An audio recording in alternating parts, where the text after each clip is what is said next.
وصیت کو پورا کرنا واجب ہوتا ہے۔ یاد رکھیے کہ جب کوئی شخص انتقال کر جاتا ہے تو اس کے مال سے 4 قسم کے حقوق فوراً وابستہ ہو جاتے ہیں۔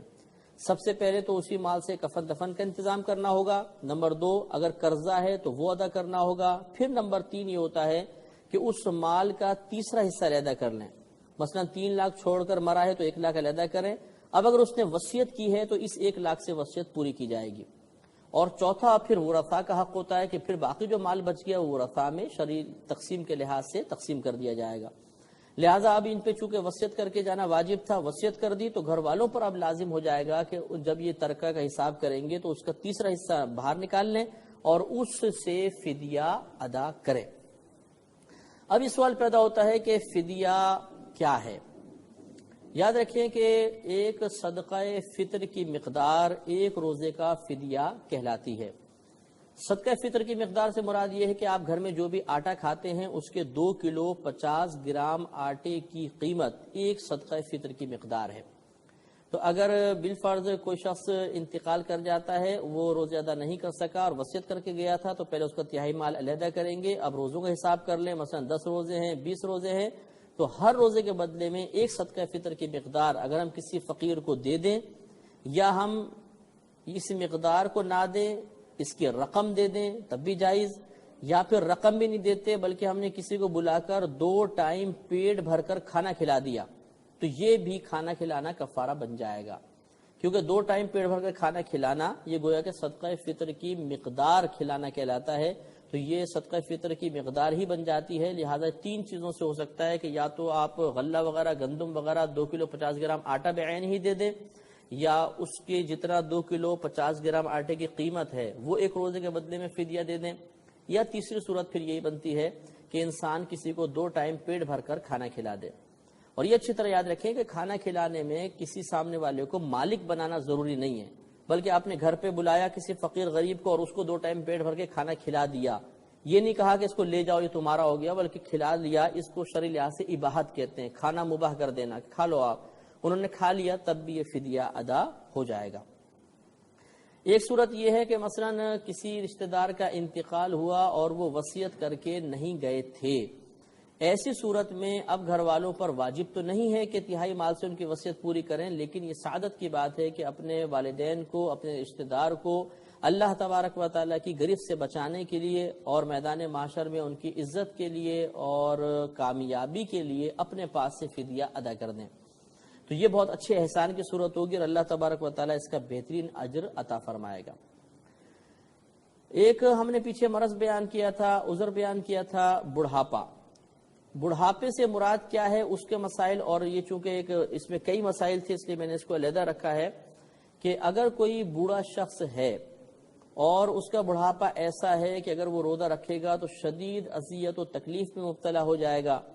اور اس شخص کے اب مزید ضعف سے باہر آنے کی کوئی امید نہیں ہے، کمزور سے کمزور تر ہوتا چلا جا رہا ہے، تو ایسے بوڑھے کو شریعت میں شیخ فانی کہتے ہیں۔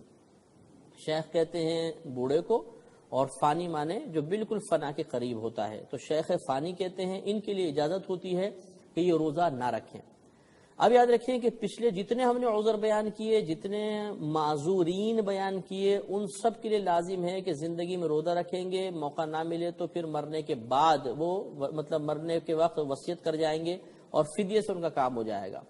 شیخ فانی کو یہ اجازت ہوتی ہے کہ اگر یہ زندگی میں روزے نہیں رکھ سکتا اور آئندہ بھی صحت کی بالکل امید نہیں ہے، یہ لازم ہے، تو اب ان کے لیے اجازت ہے کہ یہ اپنی زندگی میں ہی روزوں کے تمام فدیے وغیرہ ادا کر دیں، تو انشاءاللہ وہ روزے ادا ہو جائیں گے۔ ہاں، اب اس سے یہ دیکھیں مسئلہ سمجھ میں آ گیا کہ اگر ایک شیخ فانی ہے، وہ یہ دیکھتا ہے کہ گرمیوں میں روزے آئے، وہ روزہ رکھے گا تو ہلاک ہو جائے گا، کمزوری زیادہ ہے، لیکن اگر سردیوں میں روزہ رکھتا ہے تو پھر یہ کہ وہ آرام سے روزے رکھ سکتا ہے، تو ایسی صورت میں اس کو حکم ہوگا کہ اب وہ فدیہ ادا نہیں کر سکتا، بلکہ سردیوں میں روزہ چھوڑ دے اور گرمیوں میں پورے 30 روزے رکھے، یا قضا وغیرہ سردیوں میں ادا کر لے۔ تو یعنی اگر گرمیوں کا روزہ لمبا روزے ہوتے ہیں تو سردیوں میں وہ رکھے گا، کیونکہ اگر ہمت ہے تو پھر رکھنا ہی پڑے گا، پھر فدیہ کافی نہیں ہے، اور اگر رکھنے کی بالکل ہمت نہیں ہے، نہ آئندہ صحت کی امید ہے، تو پھر فدیہ کام کر جائے گا، زندگی میں یہ فدیہ ادا کر سکتے ہیں۔ ایک مسئلہ یہ بھی یاد رکھیں کہ مثال کے طور پر شیخ فانی نے محسوس کیا کہ میں اب کبھی صحت مند نہیں ہو سکتا، مرض بڑھتا جا رہا ہے، مطلب بڑھاپا بڑھتا جا رہا ہے اور دیگر امراض بھی ساتھ میں ہیں، اور انہوں نے اپنے روزوں کا فدیہ ادا کر دیا. لیکن ادائیگی کے بعد پھر اللہ تبارک و تعالیٰ کی کرم نوازی سے ان کو صحت ملنا شروع ہو گئی، جسم میں طاقت آ گئی اور وہ روزہ رکھنے کے قابل ہو گئے. ایسی صورت میں جو انہوں نے پچھلی زندگی میں فدیہ ادا کیے تھے وہ فدیہ تمام کے تمام نفل بن جائیں گے، وہ روزوں کا کفارہ نہیں بنیں گے. لہذا اب انہیں پچھلے روزوں کی قضا ادا کرنی ہوگی. جن کا فدیہ دے دیا وہ بھی قضا ادا کرنی ہوگی. فدیہ ان کے لیے باعث ثواب ہوگا کہ وہ صدقہ ہو گیا، نفل بن گیا، لیکن ان کو اب روزے رکھنے پڑیں گے. یہ ایک مسئلہ یاد رکھیں کہ اگر آپ کوئی بھی چاہے بوڑھا شخص ہو، شیخ فانی ہو یا دیگر معذورین ہو، اگر وہ فدیہ ادا کرنا چاہیں تو اب ایسا نہیں ہے کہ ایک ایک دن کا فدیہ ادا کریں، پہلے ایک دن کر دیں، پھر دوسرے دن کا، تیسرے روزے کا، نہیں، بلکہ پورے رمضان کا اگر ایک ساتھ یا 10 12 20 روزوں کا ایک ساتھ وہ فدیہ ادا کرنا چاہتے ہیں تب بھی کر سکتے ہیں. مثال کے طور پر 10 مسکینوں کو بٹھایا، انہیں 2 ٹائم پیٹ بھر کے کھانا کھلا دیا تو 10 روزوں کا فدیہ ہو جائے گا. یا 30 روزوں کے جو فدیہ بنتا ہے فی روزہ 2 کلو 50 گرام آٹے کی قیمت، جو تقریباً اس دور میں عموماً 25 سے 30 روپے بن جاتی ہے، تو مثال کے طور پر پورے 30 روزوں کے انہوں نے اماؤنٹ نکالا اور جتنا تھا ایک ساتھ کسی فقیر کو دے دیا تو پورے 30 روزوں کا فدیہ ادا ہو جائے گا. آخر میں یہ مسئلہ عرض کر دیتا ہوں کہ بعض ہماری بہنیں یہ سوال کرتی ہیں کہ اگر شوہر رمضان کے روزہ رکھنے سے منع کرے تو کیا یہ عذر بن سکتا ہے کہ نہیں، اور روزہ چھوڑنے کی اجازت ہوگی یا نہیں ہوگی. تو یاد رکھیں کہ شوہر کی اطاعت اسی صورت میں کی جائے گی جب اس کا حکم اللہ تبارک و تعالیٰ اور اس کے رسول کریم صلی اللہ علیہ وسلم کے حکم کے خلاف نہ ہو. اگر ان کے خلاف ہوگا تو اللہ اور اس کے رسول کے حکم کو فوقیت ہوگی اور شوہر کا کہنا نہیں مانا جائے گا. لہذا فرض روزوں میں اگر شوہر حکم دے گا تو عورت بالکل اطاعت نہ کرے بلکہ وہ روزے رکھے گی. ہاں اگر ایسا ہے کہ نفل روزہ رکھنا چاہتی ہے تو نفل روزے میں اپنے شوہر کی اجازت لازم ہے، اور دوران روزہ بلکہ اگر شوہر یہ کہہ دے کہ روزہ توڑ دو تو ان پہ واجب ہے کہ روزہ توڑ دیں گی. اس صورت میں گناہگار نہیں ہوں گی، لیکن آئندہ زندگی میں انہیں قضا ادا کرنی ہوگی.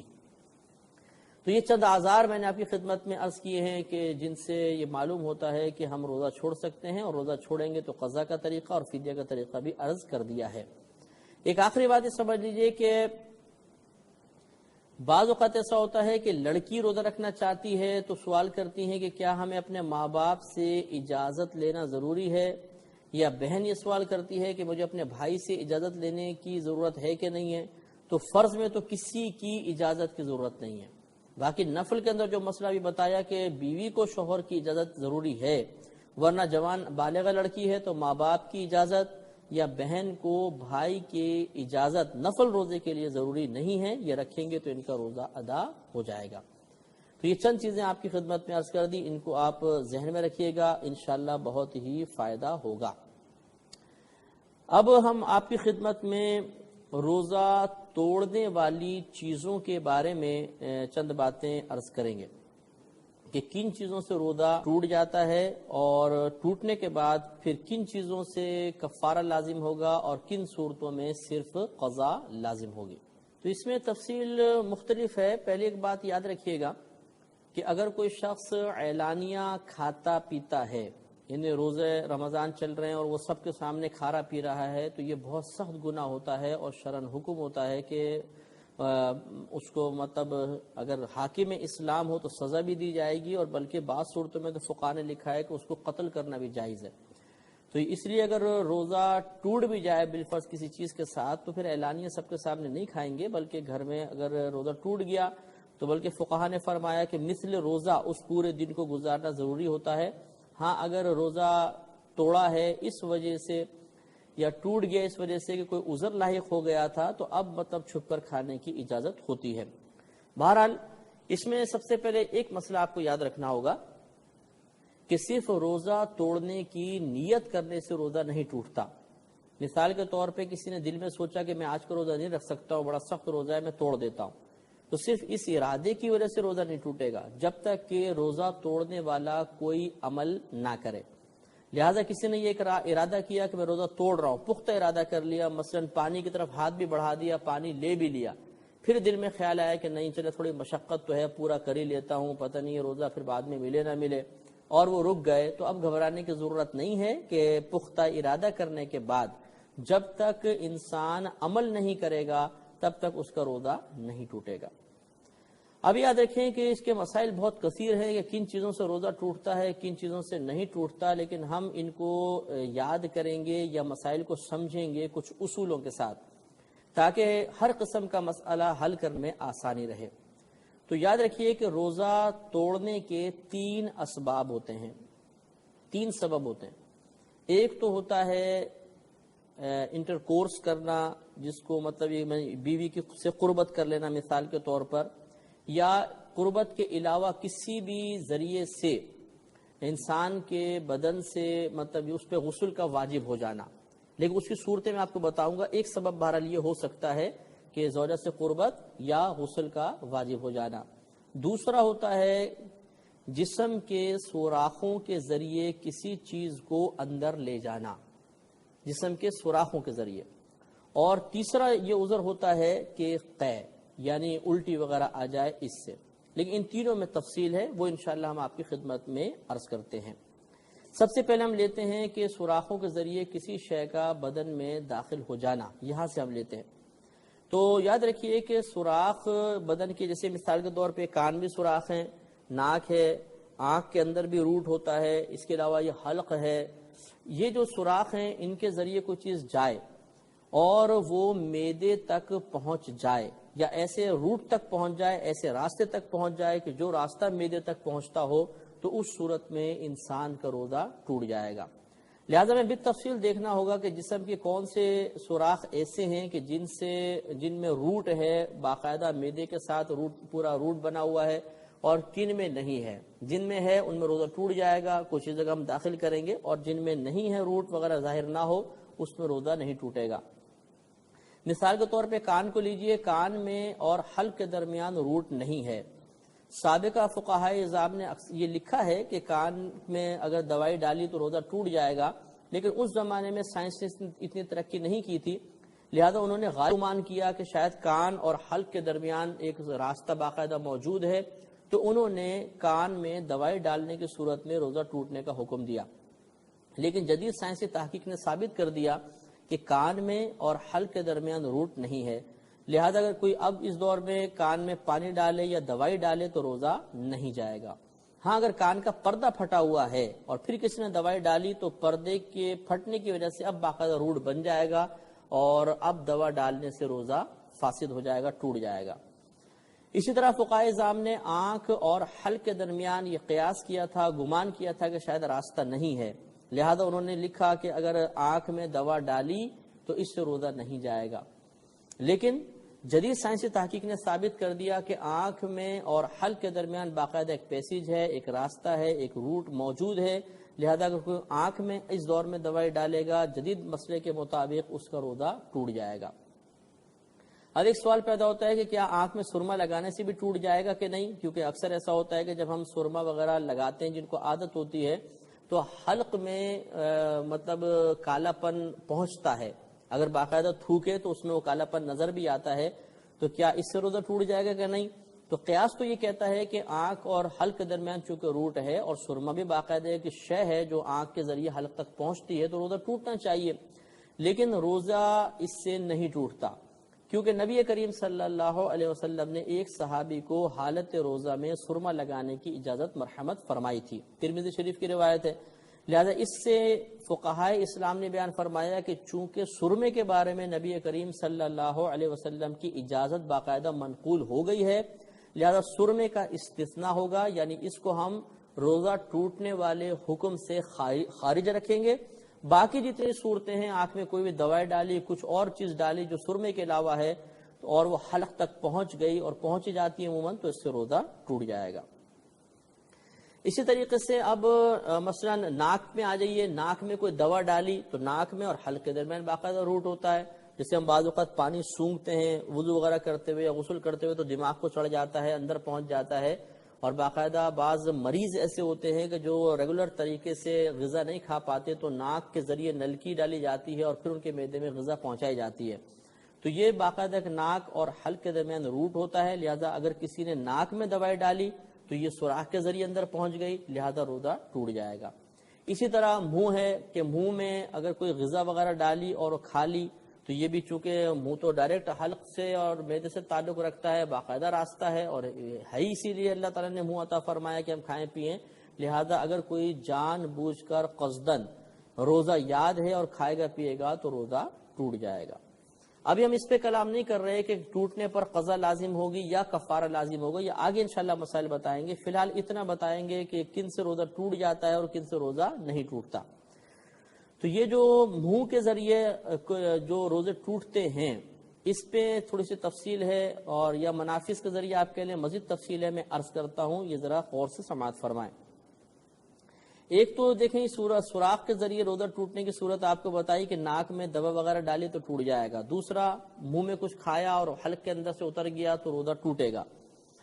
تیسری اس میں مسئلہ یہ ہوتا ہے کہ مثال کے طور پر آپ نے کوئی چیز کھائی تھی، وہ داڑوں میں جمی ہوئی تھی حتیٰ کہ سحری کا وقت بند ہو گیا۔ مثال کے طور پہ آپ روٹی کھا رہے تھے کہ سحری اپنا ٹائم دیکھا، بالکل چند سیکنڈ رہ گئے تو آپ نے ہاتھ روک لیا اور کلی وغیرہ بھی کی، لیکن دانتوں میں یا داڑوں کے اندر کوئی غذا رہ گئی، اور پھر مطلب جب روزہ بند ہو گیا تو وہ تھوک کے ساتھ اندر پہنچ گئی، یا آپ نے کوئی مطلب ہڈی وغیرہ چبائی تھی یا بوٹی چبائی تھی، وہ دانتوں میں پھنسی ہوئی تھی اور وہ روزہ بند ہونے کے بعد وہ حلق سے نیچے اتر گئی، پیٹ میں چلی گئی، تو اس سے روزہ ٹوٹتا ہے یا نہیں؟ تو یاد رکھیں کہ اگر دانتوں میں کوئی چیز موجود ہو اور حالت روزہ میں انسان اس کو معدے میں اتار لے تو اب یہ دیکھا جائے گا کہ کیا وہ چیز چنے کے برابر تھی یا نہیں۔ اگر چنے کے برابر یا زیادہ تھی تو روزہ ٹوٹ جائے گا، اور اگر چنے کے دانے سے کم تھی، جیسے عموماً بوٹی کے ریشے ہوتے ہیں یا روٹی کے ذرے وغیرہ دانتوں میں جم جاتے ہیں، تو ان سے روزہ نہیں جایا کرتا۔ ایک صورت ہوتی ہے دھواں پہنچانے کی، کہ مثال کے طور پر آپ کہیں سے گزر رہے تھے، کوئی بس نے دھواں چھوڑا، وہ ناک کے ذریعے اندر چلا گیا، تو کیا اس سے روزہ ٹوٹتا ہے یا نہیں ٹوٹتا؟ تو اچھی طرح یاد رکھیں کہ بہرحال دھواں سوراخ کے ذریعے ہی اندر جا رہا ہے، حکم تو یہ تھا کہ منافذ کے ذریعے کوئی شے اندر جائے تو روزہ ٹوٹنا چاہیے، لیکن یہاں پر شریعت نے ایک قید لگائی ہے، اگر کسی نے جان بوجھ کر قصدن دھوئیں کو اپنے اندر تک پہنچایا تو اس کا روزہ ٹوٹے گا، اور جان بوجھ کر نہیں کیا تو روزہ نہیں جائے گا۔ اب مثال کے طور پہ اسے مسئلہ حل ہوا، کسی نے سگریٹ پی تو چونکہ جان بوجھ کے دھواں اندر پہنچانا ہے روزہ ٹوٹ جائے گا، حقہ پیا روزہ ٹوٹ جائے گا، سگار وغیرہ یوز کیا تو پھر بھی روزہ ٹوٹ جائے گا،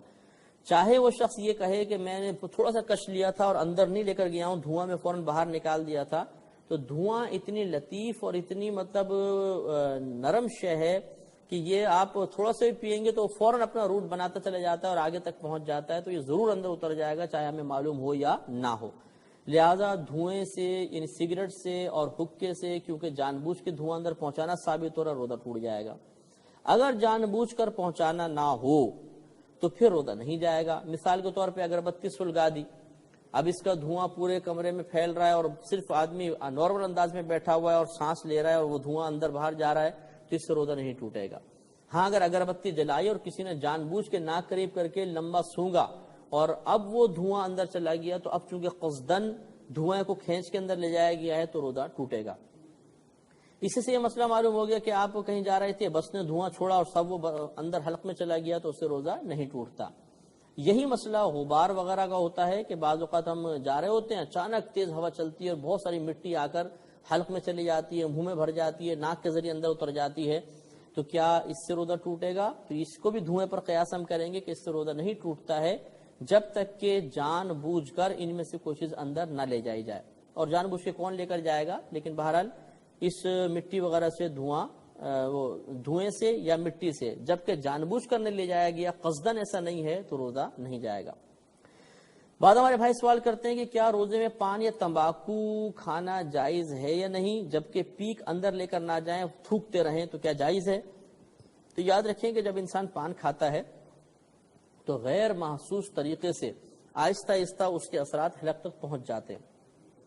منہ میں پان ہے تو آہستہ آہستہ ذرات جو ہیں حلق تک پہنچ جاتے ہیں، اسی وجہ سے حلق میں جو پان کھاتے ہیں ان کو معلوم ہوگا کہ ذرا کھانسی سی آتی ہے یا مطلب وہ محسوس کرتے ہیں کہ حلق میں کوئی چھالیاں وغیرہ پہنچ رہی ہے، تو لہٰذا فقہا نے فرمایا کہ اگر کوئی پان حالت روزہ میں پان وغیرہ کھائے تو اس کا روزہ ٹوٹنے کا حکم ہوگا، اگرچہ وہ سمجھتا ہے کہ کوئی ذرات وغیرہ حلق میں نہیں پہنچے، کیونکہ اس کے ذرات آہستہ آہستہ حلق تک ضرور پہنچ جاتے ہیں۔ یہی تمباکو کا مسئلہ ہے۔ بعض لوگ سوال کرتے ہیں کہ کیا حالت روزہ میں ٹوتھ پیسٹ اور منجن وغیرہ کر سکتے ہیں کہ نہیں کر سکتے؟ اب چونکہ ہمارے پروگرام کا وقت کم ہے، اس لیے انشاءاللہ اس پر ہم اگلے پروگرام میں کلام کریں گے اور آپ کو مسئلہ بتائیں گے۔ اگلے پروگرام تک کے لیے اجازت، مرحمت فرمائیں۔ وآخر دعوانا ان الحمدللہ رب العالمین۔